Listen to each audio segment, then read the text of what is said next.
ದೇಶದ ಜನರಿಗೆ ಡೀಸೆಲ್ ಹಾಗೆಯೇ ಪೆಟ್ರೋಲ್ನ ಮಿತ ಬಳಕೆಗೆ ಸೂಚನೆಯನ್ನ ಕೊಟ್ಟಂತಹ ಪ್ರಧಾನಿ ಮೋದಿ ತಮ್ಮ ಬೆಂಗಾವಲು ವಾಹನಗಳ ಸಂಖ್ಯೆಯನ್ನ ಇಳಿಕೆ ಮಾಡಿಕೊಂಡಿದ್ದಾರೆ.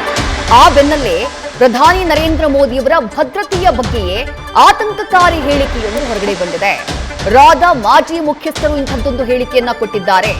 ಭಾರತದ ಮೇಲೆ ಭಯೋತ್ಪಾದಕ ದಾಳಿಯ ಸಂಚಿನ ಅನುಮಾನವನ್ನ ವ್ಯಕ್ತಪಡಿಸಿದ್ದಾರೆ. ಪ್ರಧಾನಿ ನರೇಂದ್ರ ಮೋದಿ ಅವರಿಗೆ ಹೆಚ್ಚಿನ ಭದ್ರತೆಯ ಅವಶ್ಯಕತೆ ಇದೆ ಎಂದಿದ್ದಾರೆ ರಾನ ಮಾಜಿ ಮುಖ್ಯಸ್ಥ ಸಮಂತ್ ಗೋಯಲ್.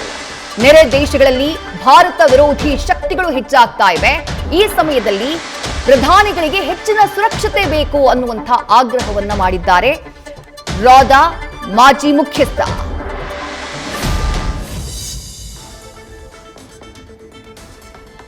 ಪ್ರಧಾನಿ ನರೇಂದ್ರ ಮೋದಿಯವರ ಬೆಂಗಾವಲು ವಾಹನಗಳ ಸಂಖ್ಯೆಯನ್ನ ಇಳಿಕೆ ಮಾಡಲಾಗಿದೆ. ಪ್ರಧಾನಿಗಳ ಕಾನ್ವಾಯ್ ಅಂದ್ರೆ ಅದು 7 ಸುತ್ತಿನ ಭದ್ರಕೋಟೆ ಇದ್ದ ಹಾಗೆ ಅಂತ ಹೇಳ್ತಾರೆ. ಆದ್ರೆ ದೇಶದ ಜನರಿಗೆ ಪೆಟ್ರೋಲ್ ಡೀಸೆಲ್ ವಿಚಾರದಲ್ಲಿ ಮಿತ ಬಳಕೆಯ ಸಂದೇಶ ಕೊಟ್ಟಂತಹ ಪ್ರಧಾನಿ ನನ್ನಿಂದಲೇ ಇದು ಆರಂಭ ಆಗಲಿ ಅನ್ನುವಂತಹ ಕಾರಣಕ್ಕಾಗಿ 50% ತಮ್ಮ ಕಾನ್ವಾಯ್ನ ಸಂಖ್ಯೆಯನ್ನ ಇಳಿಕೆ ಮಾಡಿಕೊಂಡಿದ್ದಾರೆ. ಆ ಕ್ರಮದ ಬೆನ್ನಲ್ಲೇ ರಾದ ಮಾಜಿ ಮುಖ್ಯಸ್ಥರು ಇಂಥದ್ದೊಂದು ಹೇಳಿಕೆಯನ್ನ ಕೊಟ್ಟಿರೋದು.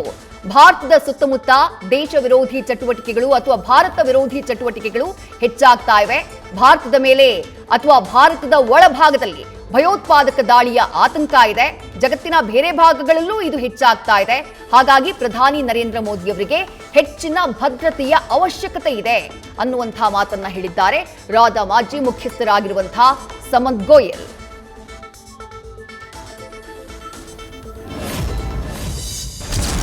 ಪ್ರಸ್ತುತ ಸಮಯದಲ್ಲಿ ಅಂತಾರಾಷ್ಟ್ರೀಯವಾಗಿ ಭದ್ರತಾ ಪರಿಸ್ಥಿತಿ ಅಸ್ಥಿರವಾಗಿದೆ.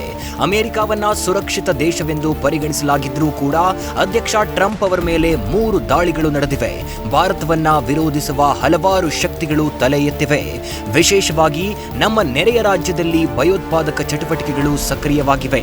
ಆದ್ದರಿಂದ ಅಂತಹ ಪರಿಸ್ಥಿತಿಯಲ್ಲಿ ಪ್ರಧಾನಿಯವರ ಭದ್ರತೆಗಾಗಿ ನಾವು ವಿಶೇಷ ವ್ಯವಸ್ಥೆಗಳನ್ನ ಮಾಡಬೇಕು. ಬದಲಾಗಿ ಭದ್ರತಾ ಪಡೆಯನ್ನ ಕಡಿಮೆ ಮಾಡುವುದು ಸರಿಯಲ್ಲ. ಇವತ್ತಿನ ಕಾಲದಲ್ಲಿ ಡ್ರೋನ್ಗಳು, ಸ್ನೈಪರ್ಗಳು ಒಳಕ್ಕೆ ಬಂದಿವೆ. ಆದ್ದರಿಂದ ನಾವು ಪ್ರಧಾನಿಗಳ ಭದ್ರತೆಯನ್ನ ಹೆಚ್ಚಿಸಬೇಕೇ ಹೊರತು ಕಡಿಮೆ ಮಾಡುವುದು ಸರಿಯಲ್ಲ ಅಂತ ನಾನು ಭಾವಿಸ್ತೀನಿ. ನ್ಯೂಸ್ ಫಸ್ಟ್ ನಿರ್ಭೀತಿಯಿಂದ ನಿಮ್ಮ ಪರವಾಗಿ.